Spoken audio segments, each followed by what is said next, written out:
Un radar fixe détruit à l'explosif la nuit dernière près de Conflans-Sainte-Honorine dans les Yvelines. C'est la 8e affaire de ce type en région parisienne.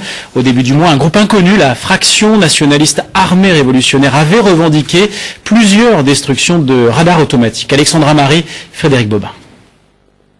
Vitesse limitée à 90 km/h. Mais sur ce tronçon de la nationale 184 en forêt de Saint-Germain-en-Laye, plus de contrôle automatique. À 2h30 ce matin, une patrouille de police entend une explosion et se rend sur les lieux. La déflagration a projeté des débris dans un rayon de 30 mètres. Ce radar avait déjà été visé en octobre, mais pour le moment, aucune revendication.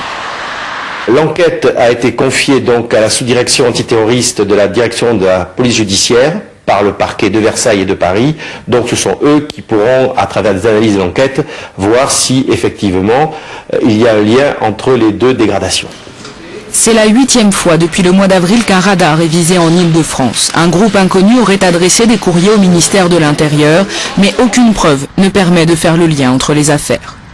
Pour éviter ces actes de vandalisme, de nouveaux dispositifs sont à l'essai. Des radars en hauteur hissés sur un mât en centre-ville, ou encore placés au milieu des terre-pleins centraux pour les rendre moins accessibles.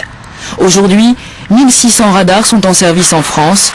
Nicolas Sarkozy a prévu d'en installer 2500 de plus en 5 ans.